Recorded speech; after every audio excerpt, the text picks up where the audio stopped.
Hello అండి, అందరికీ నమస్తే. అందరూ సమ్మర్ హాలిడేస్ని బాగా ఎంజాయ్ చేస్తున్నారా? ఈ సమ్మర్లో పెళ్ళైన ప్రతి ఒక్క ఆడపిల్ల పుట్టింటికి వెళ్ళి కనీసం ఒక 10 రోజులైనా ఉండి డైలీ మనకు నచ్చిన వంటలన్నీ మన అమ్మలతో వండించుకొని తృప్తిగా తింటూ హాలిడేస్ని ఎంజాయ్ చేస్తుంటాం కదా.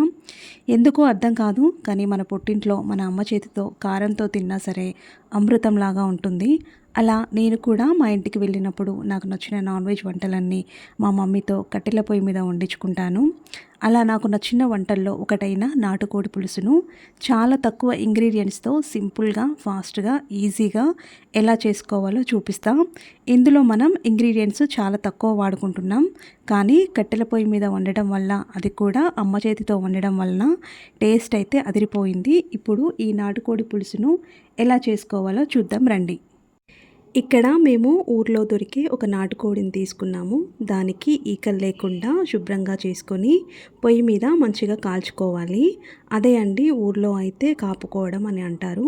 అలా కాపుకొని పసుపును కోడికి బాగా పట్టించి నీట్గా శుభ్రంగా చేసుకొని మనకు నచ్చిన సైజులో ముక్కలుగా కట్ చేసుకోవాలి. ఇక్కడ నేను తీసుకున్న చికెను కేజీకి కొంచెం తక్కువగా ఉంటుంది.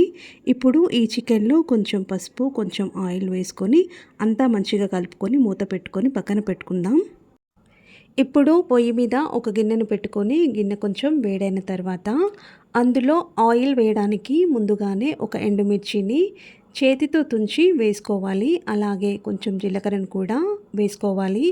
ఇవి కొంచెం ఫ్రై అయిన తర్వాత ఇందులోకి 4 నుండి 5 టేబుల్ స్పూన్స్ వరకు ఆయిల్ వేసుకోవాలి. ఆయిల్ వేసుకున్న తర్వాత 2 నుండి 3 మీడియం సైజు ఉల్లిపాయల్ని సన్నగా కట్ చేసుకొని వేసుకుందాం. తర్వాత ఇందులోకి ఫ్రెష్గా ఉండే కరివేపాకును కూడా వేసుకోవాలి. దాంతోపాటు 1 టీ స్పూన్ పసుపును కూడా వేసుకొని అంతా ఒకసారి కలిసేలాగా మంచిగా కలుపుకొని మూత పెట్టుకొని 2 లేదా 3 నిమిషాల పాటు ఉల్లిపాయల్ని మగ్గించుకోవాలి. ఇలా ఉల్లిపాయల్ని బాగా మగ్గించుకున్న తర్వాత ఇప్పుడు ఇందులోకి మనం ముందుగా పసుపు, ఆయిల్ వేసి కలిపి పెట్టుకున్న చికెన్ను కూడా వేసుకొని అంతా ఒకసారి కలిసేలాగా కలుపుకొని మూత పెట్టుకొని 3 నిమిషాల పాటు చికెన్ను ఉడికించుకోవాలి. ఇలా 3 నిమిషాల పాటు చికెన్ను ఉడికించిన తర్వాత మళ్ళీ మూత తీసి చికెన్ను మళ్ళీ ఒకసారి కలుపుకొని ఇందులోకి రోట్లో ఫ్రెష్గా నూరి పెట్టుకున్న అల్లం వెల్లుల్లి పేస్ట్ను ఒక 3 టేబుల్ స్పూన్స్ వరకు వేసుకొని ఒకసారి మొత్తం కలుపుకొని మళ్ళీ మూత పెట్టుకొని మరో 3 నుండి 5 నిమిషాల పాటు చికెన్ను బాగా ఉడికించుకోవాలి. 5 నిమిషాల పాటు చికెన్ను ఉడికించుకున్న తర్వాత ఇప్పుడు మూత తీసి ఒకసారి కలుపుకొని మనం తినే కారానికి తగ్గట్టుగా చూసుకొని కారం వేసుకోవాలి. ఇక్కడైతే నేను 3 టేబుల్ స్పూన్స్ కారం వేసుకుంటున్నాను.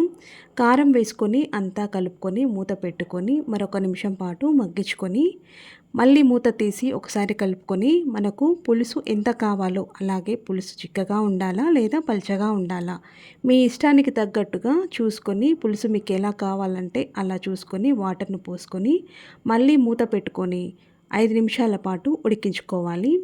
ఇలా 5 నిమిషాల పాటు చికెన్ను బాగా ఉడికించుకున్న తర్వాత అందులోకి మన టేస్ట్కు సరిపోయేలాగా కల్లుప్పును వేసుకొని మళ్ళీ మూత పెట్టి ఒక 10 నిమిషాల పాటు ఉడికించుకోవాలి. తర్వాత 1 టేబుల్ స్పూన్ ధనియా పౌడర్ని, అలాగే 1/2 టేబుల్ స్పూన్ గరం మసాలాని ఒక చిన్న రోట్లోకి తీసుకొని అందులోకి 5 నుండి 8 వరకు వెల్లుల్లి రెబ్బల్ని వేసుకొని కచ్చా పచ్చాగా దంచుకొని ఈ మసాలాను ఉడుకుతున్న చికెన్లోకి వేసుకొని కలుపుకోవాలి. సిటీలో అయితే మనందరికీ కట్టెల పొయ్యి అందుబాటులో ఉండదు కాబట్టి మనం స్టవ్ మీద చేసుకుంటూ ఉంటాం. కొంతమంది అయితే స్టవ్ మీద తొందరగా ఉడకదని కుక్కర్లో కూడా ఇలా నాటుకోడి పులుసును చేసుకుంటూ ఉంటారు. కానీ మనం కట్టెల పొయ్యి మీద ఏ కర్రీ చేసినా కూడా చాలా తొందరగా ఉడికిపోతుంది. మనం సిటీలో ఎలా చేసుకున్నా ఇలా పల్లెటూరులో పొయ్యి మీద చేసుకునే నాటుకోడి పులుసు టేస్ట్ అయితే రాదండి. చూశారు కదా, ఇలా కొంచెం దగ్గరికి అయ్యాక పొయ్యి మీద నుండి కూరను దించేసి వేడివేడిగా మన తెలంగాణ స్టైల్లో బగారా అన్నం చేసుకొని తినండి. టేస్ట్ అయితే అదిరిపోయింది. మీరు కూడా ఒకసారి ఇలా ట్రై చేసి నా కామెంట్ సెక్షన్లో ఎలా ఉందనేది కామెంట్ చేయండి. Thank you for watching.